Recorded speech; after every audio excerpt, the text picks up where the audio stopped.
बहुत समय पहले की बात है। चंपक एक गरीब मजदूर था। वह एक टूटे फूटे घर में अपनी पत्नी और बच्चों के साथ रहा करता था। चंपक सूरज निकलने से पहले घर से निकलता और गांव के किसानों का अनाज और फल सब्जी गोदामों तक ले जाता था। बस इसी काम से जो फूटी कौड़ी उसे मिलती, उससे अपने घर का खर्चा चलाता था।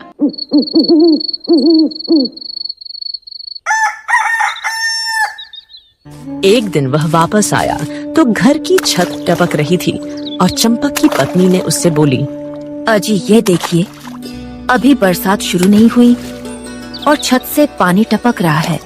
क्या करूं दीपाली, कब से छत की मरम्मत करवाने का सोच रहा हूँ, लेकिन इतने पैसे ही नहीं बचते। जो कमाता हूँ उससे रोज का राशन बमुश्किल मिलता है। मैं तो सोच रहा हूँ ये गोदाम का काम छोड़ दूं और कोई और काम ढूंढ लूं। नया काम ढूंढने में तो बहुत समय लग जाएगा और हमें घर की छत जल्दी ठीक करवानी होगी, वरना बहुत नुकसान हो जाएगा।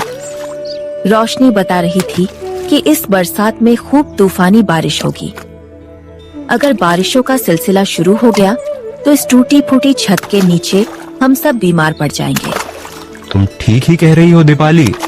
अच्छा, मैं जमींदार के पास जाता हूँ। पिछले हफ्ते उसकी सब्जी मंडी ले गया था, हो सकता है वह अब मेरी कुछ मदद कर दे।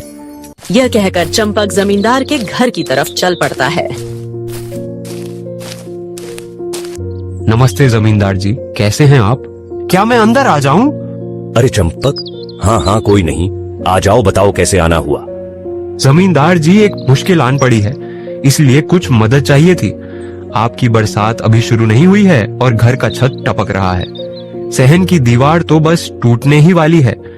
अगर फौरन से मरम्मत ना करवाया तो बहुत नुकसान हो जाएगा। पिछली दफा भी लाबी रिले के दौरान मेरी बकरियां बह गई थी। अगर वह होती तो उन्हें बेचकर मरम्मत करवा लेता। और तो और इस दफा मजदूरी भी इतनी कम मिली है कि कुछ बचा ही नहीं पाया। क्या आप मुझे कुछ पैसे उधार दे देंगे? मैं आपको किस्तों में लौटा दूंगा। चंपक, मुझे तुम्हारे घर के हालात सुनकर बहुत अफसोस हो रहा है। मैं तुम्हारी मदद करना चाहता हूँ, लेकिन तुम भी जानते हो मेरी जिम्मेदारी बहुत घाटे में जा रही है। इस दफा चावलों की फसल बिल्कुल अच्छी नहीं हुई और जो हुई उन्हें कीड़े खा गए हैं, इसलिए मुझे बहुत नुकसान हुआ है। और हाँ, तुम भी अपने लिए कहीं और मजदूरी तलाश करो। जमींदार जी, मैं तो अपना मसला लेकर आया था, आपने तो मेरी मजदूरी ही बंद कर दी। अब इस बारिश में कौन मुझे काम देगा? मैं तुम्हारी तकलीफ समझ सकता हूँ, लेकिन मुझे भी तुम्हारी तरह अब कोई और काम धंधा ढूंढना होगा। फसल हुई नहीं और जमीन तो बेच रहा हूं, अब कोई नया धंधा ही शुरू करना पड़ेगा, वरना घर कैसे चलेगा।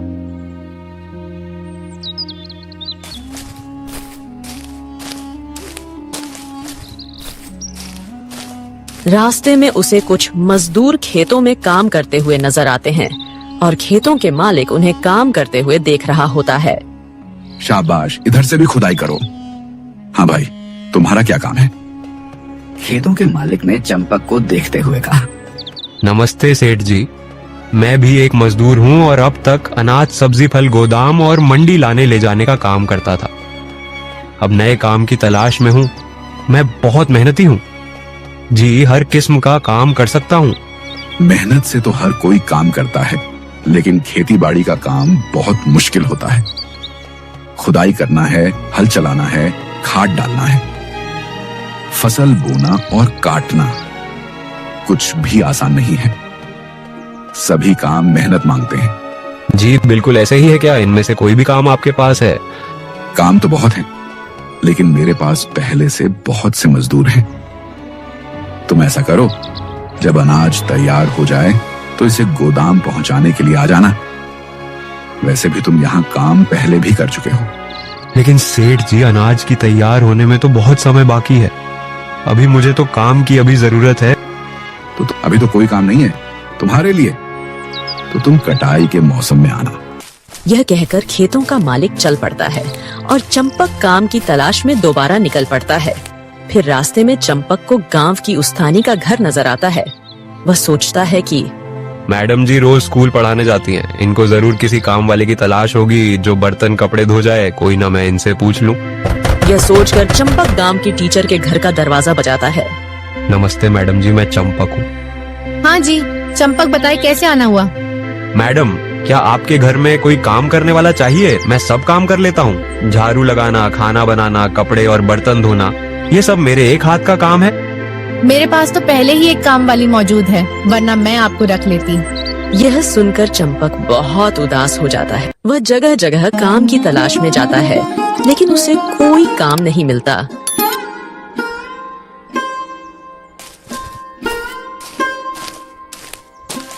आखिर वह थक हार के एक दुकान के बाहर बैठ जाता है। वहाँ कुछ लोग आपस में बातें कर रहे होते हैं। कल टीवी वाले बता रहे थे कि इस दफा बहुत बारिश होगी और तूफान सैलाब आने का भी खतरा है। अरे टीवी वाले तो कुछ भी बोलते रहते हैं, हमें ऊपर वाले से अच्छे की उम्मीद करनी चाहिए। पिछली दफा बताया कि सावन में कोई खतरे की बात नहीं है, लेकिन तुम्हें याद है कि मेरे सारे माल मवेशी सैलाब में बह गए थे। हाँ, तुम तो ठीक कहते हो। उनकी बातें सुनकर चंपक की परेशानी और चिंता मजीद बढ़ जाती है और वह वहाँ से कुछ खाए पिए बगैर घर चला जाता है। चंपक मन ही मन में सोचता है कि दीपाली कितनी पूरी उम्मीद थी कि मुझे काम मिल जाएगा। अब मुझे बगैर किसी अच्छी खबर के आते देखकर कितना मायूस होगी। जब चंपक घर पहुंचता है तो देखता है कि दीपाली बिस्तर में होती है और बुखार से तड़प रही होती है।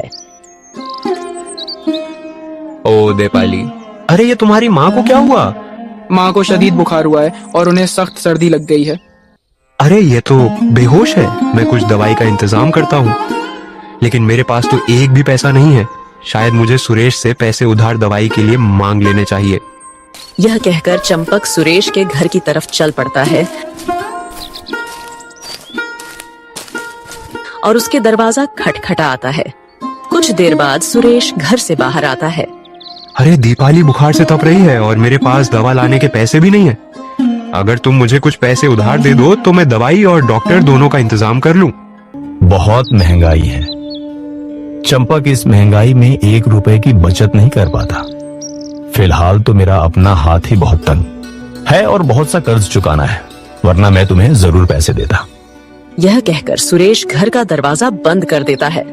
चंपक अभी घर के बाहर ही होता है कि उसे आवाज आती है। चंपक था, पैसे मांग रहा था, कह रहा था अगले महीने वापस कर दूंगा, लेकिन इसके पास तो ऐसे ही नहीं है और कोई काम भी नहीं। फिर कैसे वापस करता तो मैंने नहीं दिया। सुरेश ने अपनी पत्नी को बताया। चंपक दरवाजे के बाहर उनकी बातें सुन लेता है और मायूस होकर वहां से चला जाता है। फिर वह सेठ जी के घर चला जाता है।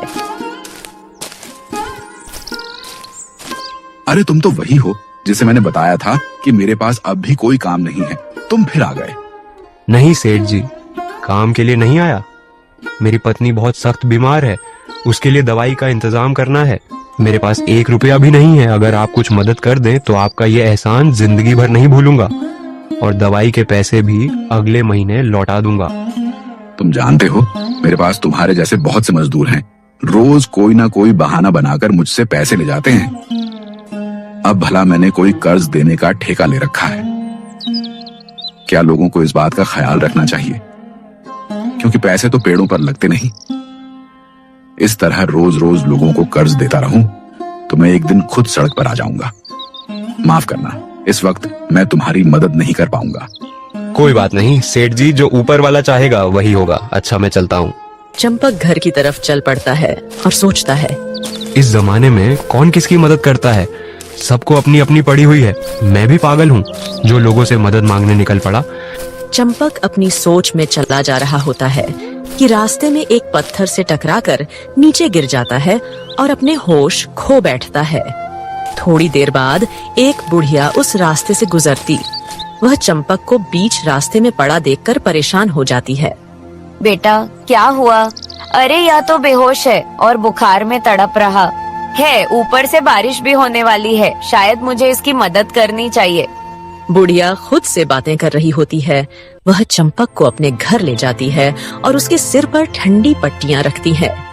थोड़ी देर बाद चंपक होश में आ जाता है और पूछता है, ये मैं कहाँ आ गया हूँ? मैं तो दवाई की तलाश में निकला था, और आप कौन हैं? मैं यहाँ कैसे आया? बेटा तुम सड़क के बीचों बीच बेहोश पड़े थे। ऊपर से बारिश का मौसम था तो मैं तुम्हें अपने घर ले आई। माँ जी, आपका बहुत बहुत शुक्रिया, लेकिन मुझे घर जाना होगा। बेटा क्यों इतनी जल्दी कर रहे हो? तुम्हें अभी आराम की जरूरत है। तुम्हारा अभी बिस्तर से उठना ठीक नहीं है। अभी आराम करो, सुबह चले जाना। आप मुझे भली औरत मालूम होती है। ऊपर वाला आपको खुश रखे। शुक्रिया बेटा, लेकिन तुम बेहोश होकर क्यों गिर पड़े? माँ जी, मेरे घर की छत से पानी टपक रहा था। बरसात के डर से मैंने सुबह से घर की मरम्मत का बंदोबस्त करने निकला हुआ था। मेरी बीवी बीमार हो गई। बस उसी की दवाई के लिए लोगों से उधार मांग रहा था कि ना जाने खुद कब बेहोश हो गया, और अब आंख खुली तो आपके घर में हूँ। फिर तो बेटा तुम्हें जल्दी जाना चाहिए। यह ना हो तुम्हारी पत्नी की तबीयत ज्यादा खराब हो जाए। मेरे पास कुछ पैसे हैं, तुम ले जाओ और उनसे दवाई खरीद के ले जाओ। माँ जी, आपका बहुत शुक्रिया। आजकल के जमाने में कोई अपना भी किसी की मदद नहीं करता, और आप एक अनजान आदमी की मदद कर रही हैं। बेटा हम इंसान इस दुनिया में एक दूसरे की मदद करने के लिए है, वरना फिर इंसान और जानवर में क्या फर्क रह जाएगा? ठीक कह रही है आप। मैं ये पैसे अभी ले तो रहा हूँ, लेकिन जरूर लौटा दूंगा। हाँ कोई बात नहीं बेटा, तुम भी मेरी तरह किसी और की मदद कर देना। यह कहकर बुढ़िया चंपक को एक थैली देती है। वह बुढ़िया का शुक्रिया अदा करता है और अपनी पत्नी के लिए डॉक्टर और दवाई का इंतजाम करता है।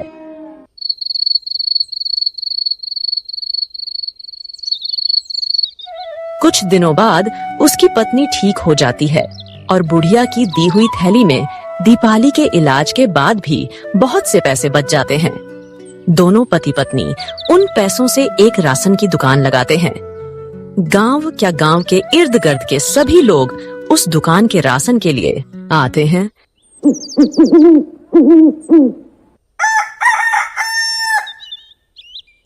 एक दिन सुरेश उसकी दुकान के करीब से गुजर रहा होता है। अरे भैया, सुरेश कहाँ जा रहे हो? लगता है बहुत जल्दी में हो, या कुछ सामान लेते जाओ, रास्ते में खा लेना। भैया मेरा बेटा सख्त बीमार है, उसी की दवा के लिए कुछ पैसे उधार मांगने जा रहा हूँ। चंपक, तुम्हें याद है एक दफा तुम पैसे उधार मांगने आए थे? उस दिन मेरे पास पैसे थे, लेकिन अपनी कंजूसी की वजह से तुम्हारी मदद नहीं की, और देखो अब मुझे उसकी सजा मिल रही है। अरे नहीं सुरेश, ऐसी कोई बात नहीं। मेरे पास कुछ पैसे हैं, तुम्हें किसी और से पैसे मांगने की जरूरत नहीं।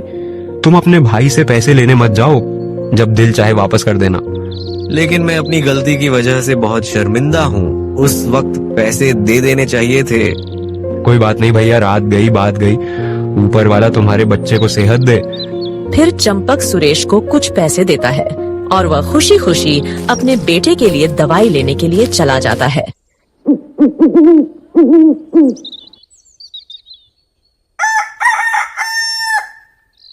कुछ दिन बाद एक आदमी काम से थका हारा चंपक की दुकान पर आता। भाई, 1 किलो आटा और 1 कप चाय देना। अरे जमींदार जी, आप कैसे हैं? आपका नया कारोबार कैसा चल रहा है? कौन सा कारोबार? चंपक कारोबार तो बना ही नहीं। जमीन जिसको बेची वह तो ठग निकला और मेरे पैसे और जमीन के कागजात लेकर भाग गया। शायद तुम गरीब की बद्दुआ लग गई। अगर उस दिन तुम्हारी छोटी सी मदद कर देता तो आज यह हालत नहीं होती। नहीं साहब जी, मैंने कोई बद्दुआ नहीं दी आपको। रोजी रोटी में उतार चढ़ाव तो आता ही रहता है। मेरे पास अब पैसे तो रहे नहीं। अगर तुम्हें किसी दुकान का पता हो जिन्हें मुलाजिम की जरूरत हो तो मुझे जरूर बताना। जमींदार जी, ऊपर वाले की कृपा से मेरा कारोबार बहुत अच्छा जा रहा है। मैं कुछ दिनों तक एक और दुकान खोलने जा रहा हूँ, तो आप वहाँ मुलाजमत कर सकते हैं। बहुत शुक्रिया चंपक, तुम एक भले आदमी मालूम हो। जमींदार सामान लेने के बाद चला जाता है। चंपक और उसकी पत्नी भी शाम को दुकान बंद करके अपने घर की ओर निकल पड़ते हैं। चंपक की पत्नी रास्ते में उससे पूछती है, चंपक, बहुत दिन हो गए, अब तो हमारा कारोबार बहुत अच्छा चल रहा है। तुम्हें उस नेक बुढ़िया के घर जाना चाहिए और उसका पैसा उसे वापस कर देना चाहिए। हाँ दीपाली, तुम ठीक कहती हो। मैं सुबह ही जाऊंगा और उस बुढ़िया को उसके पैसे वापस करके आऊंगा, और साथ में दोबारा शुक्रिया भी अदा कर दूंगा।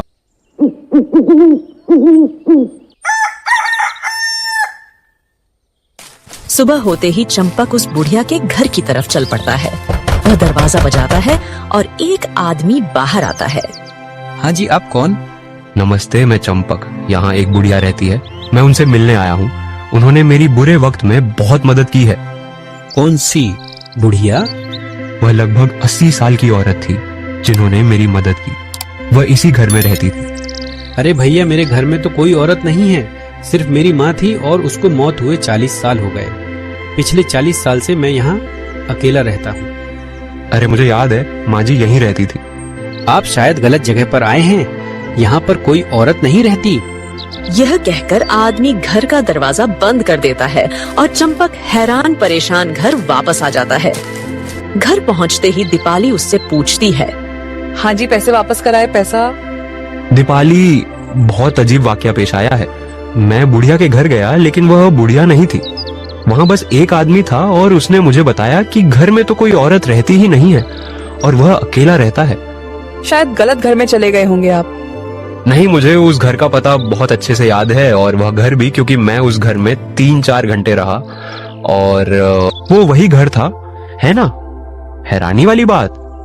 हाँ, है तो सही, लेकिन मुझे लगता है ऊपर वाले ने हमारे बुरे वक्त में मदद करनी चाहिए होगी। वो बुढ़िया मेरे लिए फरिश्ता बन के आई। मैं उसको एक बार मिलना चाहता हूँ और उसके पैसे वापस लौटाना चाहता हूँ। आपको याद है उस बुढ़िया ने आपको क्या कहा था?